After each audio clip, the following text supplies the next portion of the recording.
Mr. Adi Godrej, Mr. S. Gopalakrishnan, Ajay Sriramji, Mr. Chandrajit Banerjee, leaders of business and industry, friends, it's an honor for me to be here today.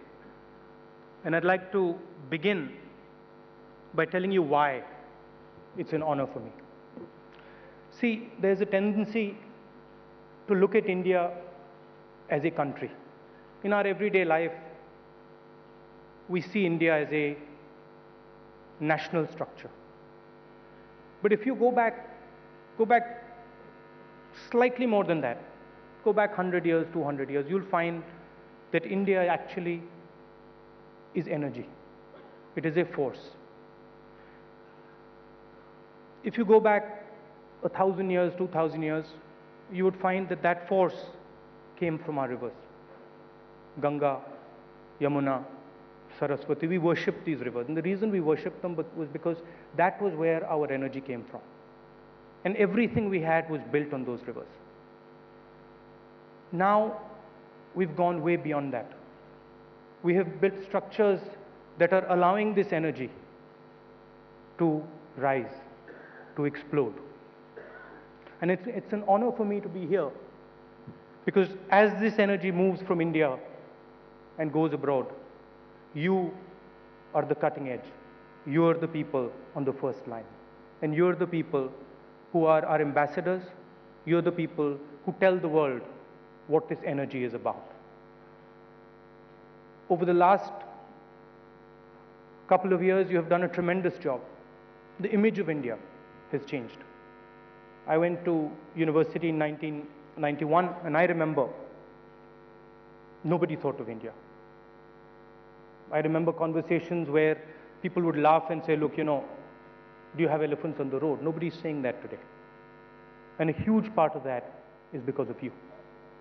So I'd like to thank you, and I'd like to tell you that it's a big honor for me to be here addressing you.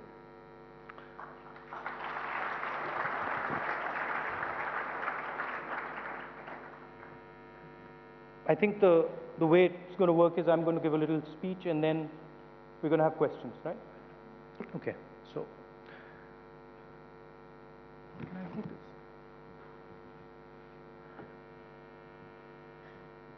It was a dark night some years ago when my team and I got on the Gorakhpur Lokmanya Tilak Express and traveled across India's heartland.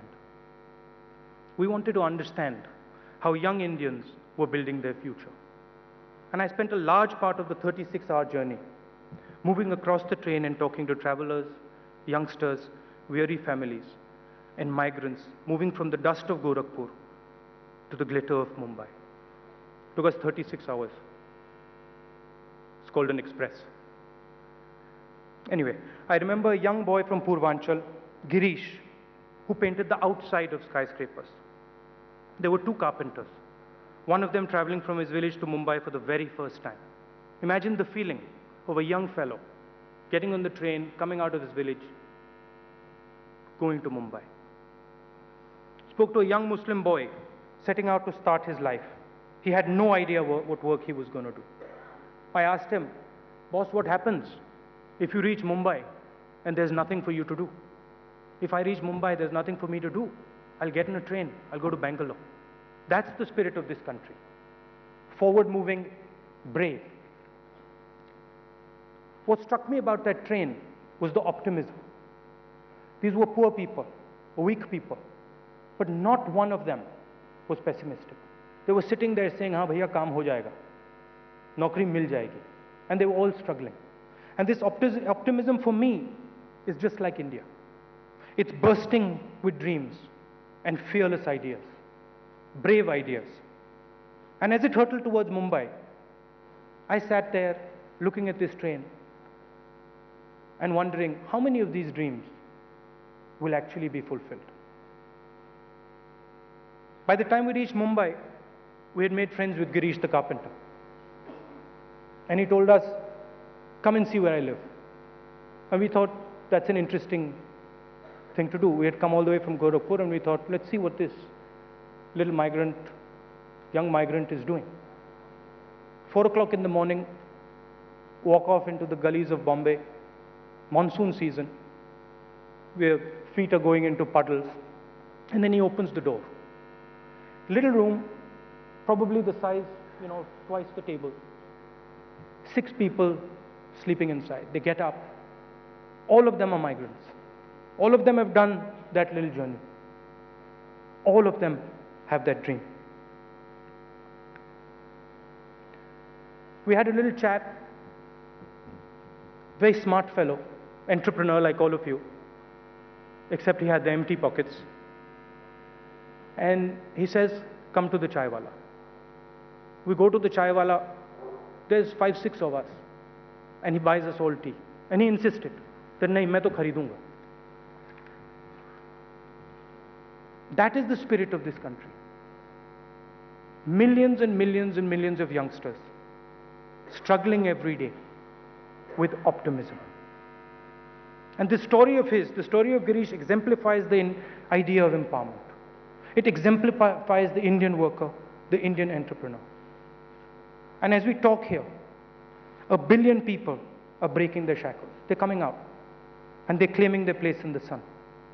India is home to the largest pool of human capital the world has ever known, and probably will ever know. And it is this movement of people, this tremendous movement of people and ideas, that is going to define this country in the 21st century. It is this energy that is producing your best managers.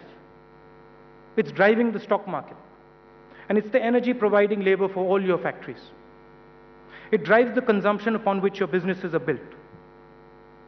Democracy and technology have triggered a non-reversible chain reaction in India. This reaction is now unstoppable. Nobody can stop it. We have to channel this reaction. We are now sitting on an unstoppable tide of human aspiration, a tide so great that it is going to move forward, regardless of what we do. But for this massive movement of people and ideas to be truly transformational, we need to nurture it. We need to make it harmonious. We need to make it happen smoothly. We need to use the energy generated by this movement of people and ideas, the force that this movement is generating, and we need to use it to empower everybody. Not one person, not almost everybody, but everybody. The first thing we need to do is we need to accelerate this movement. It is our duty to provide India with the physical infrastructure to enable this unprecedented movement of people and ideas. This infrastructure needs to connect India. It needs to connect Indian villages, it needs to connect Indian cities, and it needs to connect India to the rest of the world. We have to provide the roads on which our dreams are paved. And these roads, they can't have potholes. They can't break down in 6 months. They have to be big roads because they're going to carry strong people. They're going to carry strong forces. We have to provide the ports from which our ideas will set sail. We have to provide the electricity for our children that will light up their future. Government cannot build this infrastructure alone. We are incapable of doing it alone. We need your help. It has to be built jointly, and together we will find the models where capital is used efficiently and without delay. It is critical that the business environment for the creation of this dynamic infrastructure is stable and predictable. Secondly, people were not the only thing moving on that train. Ideas moved with them. And in the 21st century, we need to make ideas move fast. We need to aggressively build the knowledge infrastructure that will support this massive flow of ideas. Together, we must ensure that our knowledge, education, and skills define the global standard. It's not good enough for us to say, we want to be like them. They have to say, we want to be like India. Certainly, we have the seeds of a world-class education system. It's there, but it's small. It needs to be expanded. But that alone is not going to be enough. Today we are mortgaging our future because large parts of our education and training are based on defunct ideas. Ideas that are no longer relevant. The reality is that a lot of the youngsters in the Gorakhpur Lokmanya Tilak Express were not trained and so are quite difficult for you to employ. You understand this best because you spend enormous amounts of time and money, hard-earned money, to train them. Our problem is not joblessness. It is a lack of training and skills. Why should a mother sleep at night worrying about whether her brilliant child will find a school to go to? Why is it that a degree from Harvard costs the same as the capitation fees of a medical college in Lucknow? Why are our students forced to study obsolete things? I'm a pilot. I learned to fly in the United States. I came back. I wanted to convert my license. So I went to the DGCA and I said, what do I have to do? They gave me the curricula. I opened the book. Large section in the book. How to drop mail from aeroplanes. How many of you are getting your mail dropped from aeroplanes in the sky? It's been a long time since I got that. But we're teaching it to our kids. Guys flying a A340 looks out and they're telling him, listen, you need to know how to drop mail from planes. And this is not only in pilot training. It's everywhere. Look at our textbooks. Open them out.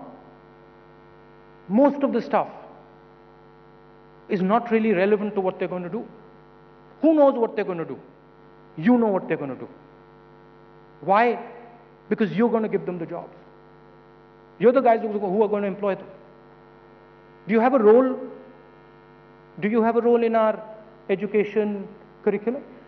Do they ask you? Do they? Does someone come to you and say, listen, what do you think?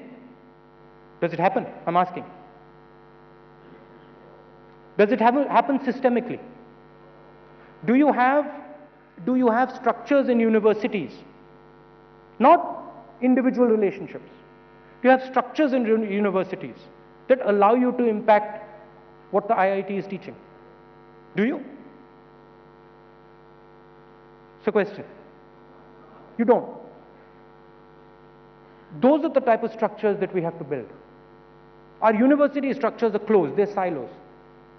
I meet these guys, they're brilliant guys, absolutely brilliant. But a university today is a network. It's no longer a silo. The network has to be connected to industry. It has to take input from industry. And it's not happening.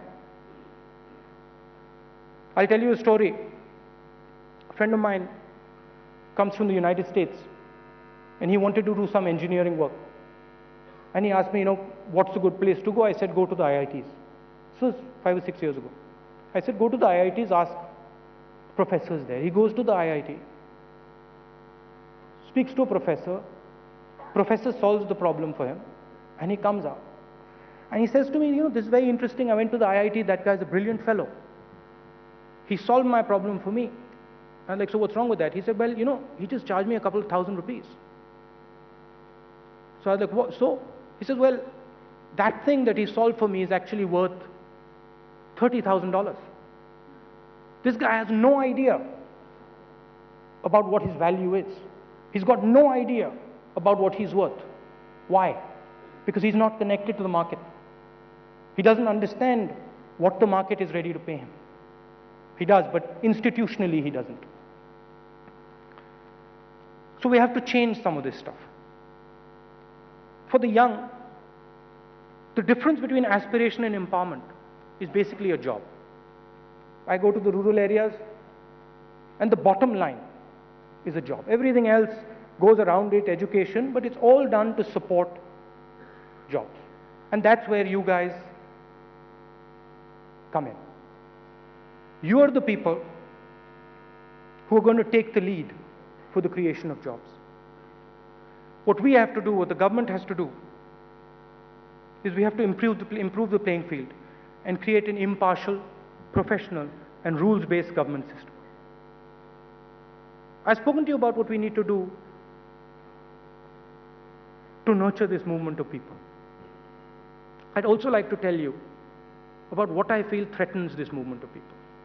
What is it that we should worry about? What are the things that can go wrong? Lack of infrastructure is clearly one. Lack of knowledge infrastructure is another one. But for me, the biggest danger is excluding people. Excluding the poor, excluding the middle class, excluding the tribals, the Dalits. And I'm going to tell you why. Whenever we've not embraced the excluded, women, the minorities, Dalits, tribals, we've always fallen backwards.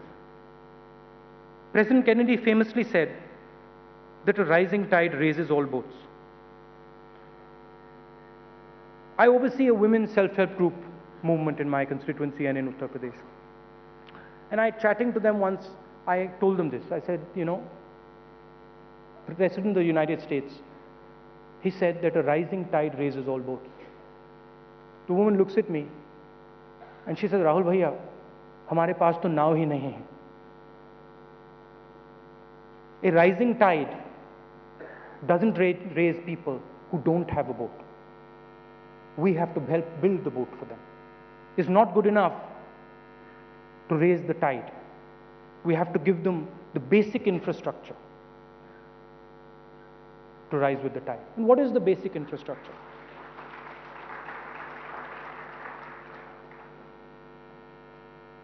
What is the basic infrastructure? The basic infrastructure, as designed by the UPA, is a rights-based paradigm. Give everybody the basic minimum on a number of key ideas. Give them a basic minimum on the job front. Give them a basic minimum on the education front. Give them a basic minimum on information, which is what Nandan is doing. That is what we are trying to do with the rights-based approach. The rights-based approach is important because it allows people to move. It builds this movement. One of the biggest problems poor people have is identification. If you go to a village,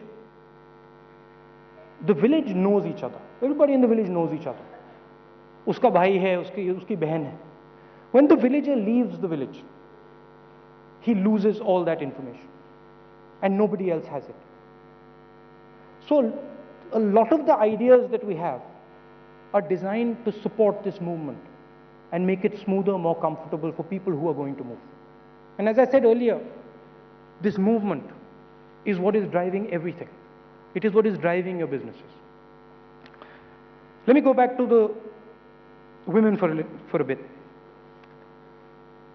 A second. Yeah. Let me go back to the women. They told me they have no boats.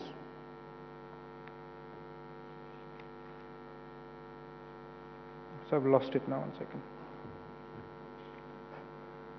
Okay. They told me they have no boats, but the work our women do, the work millions of Indian women undertake every day, not poor ones, not rich ones, every single one of them. The work they do right now, as we're sitting here in this nice AC'd hall, they're building not only our boats, they are the waves. They are not only building boats, they are the waves. And I, for one, will not speak of growth without speaking of them. Our economic vision must be about more than money. It must be about compassion. We must envision a future for India that leaves no man and no woman outside in the shadows. Embracing the excluded is essential to the wealth of the nation. If we do not embrace them, we will all suffer. It's very simple. In a democracy, the poor have a veto. And we have to carry the poor and the weak with us. India will only move forward with inclusive growth that embraces everyone and is open and attainable to those inside this room and those very, very far outside. Now, there is a strong connection between harmony and growth. I spoke about this energy, this movement, and there are two ways this movement can go. It can go harmoniously, or it can go disruptively. And the idea of the Congress Party is that it should go harmoniously. Everybody should move together happily. There's a strong connection between harmony and growth. India has grown faster under the UPA because we have greatly lowered tensions between communities, made growth more inclusive, and fostered an environment of tolerance and harmony. Anger, hatred, and prejudice do not contribute to growth. Do not underestimate the benefits of harmony. When you play the politics of alienating communities, you stop the flow of movement of people and ideas. And when that happens, we all suffer. Businesses suffer, the seeds of disharmony are sown, and the dreams of our people are severely disrupted. Once begun, this damage takes a very long time to reverse. It is very dangerous to leave people behind. Inclusive growth is a win-win for everybody. We in the Congress Party have been systematically working on creating modern political infrastructure that provides people with voice. By lifting people out of poverty, using our rights approach, we are smoothing out a lot of these flows.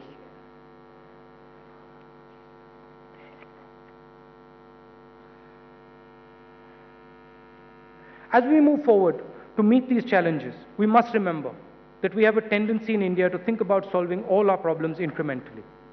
This is a mistake. There are some problems that require exponential solutions.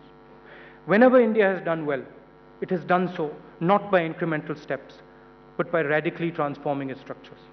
Look at our successes, from the Green Revolution to the White Revolution to the IT and telecoms revolution. All those successes were the results of exponential thinking. We're a brave young country. Let's break out of the mode of incremental improvements and get into the mode of generational shifts. Let's stop wondering how many colleges we can build, and let's start discussing what we can do so that the very idea of a college, so that the very idea of a university is transformed. This might sound idealistic to you, but I'm speaking very seriously from India's experience. Look, if we went about the telecoms revolution in the 80s by distributing telephones one by one and going slowly house by house, Sam Pitroda wouldn't be sitting here with us. He would be somewhere in Kalahandi distributing telephones. He wouldn't have that wonderful white hair. He'd be bald. I have no interest in going bald, even though it's looking pretty likely at this stage. So let's get in the business of smart intervention. Your voice and skill set has to go into policy in a systemic way. Sam Pitroda, Krishnamurthy, Sridharan, Nandan Nilekani, they all combined their skills with government to empower people and transform India. What India is thirsting for now is a visionary partnership. A partnership that incentivizes you to provide economic gains for the poor and the millions of aspiring middle class. It is only once this partnership is forged that we will generate the momentum to transform this country. The Congress Party is the only political institution capable of forging this partnership. It is the only party which is inclusive by design and whose core value is promoting harmony. We are committed to creating an open political architecture that is accessible to every Indian. Today we need to forge a new business compact, a new framework that responds to the 21st century. On our part, we will ensure a fair, rules-based and stable environment for entrepreneurs, large and small. An environment where businesses need not compete in the corridors of Harizina Hill, but compete instead on the streets and gullies of our towns and villages. An environment where businesses will thrive by innovating better products and services. The compact should bring the excluded into the economic mainstream. In such an environment, I invite business to help us unleash entrepreneurship and jobs at scale. In this compact, business would commit to play by the rules, protect the environment, and respect the rights of people. We are readying ourselves by developing a new political architecture which will incorporate in a systemic way all voices, including the voices of business. I've come here because I believe in you. I believe that this country cannot move forward without you. I've come here because I want to forge a partnership with you, a long-term partnership to take this country forward. Let us work together to build this brave, empowered new India.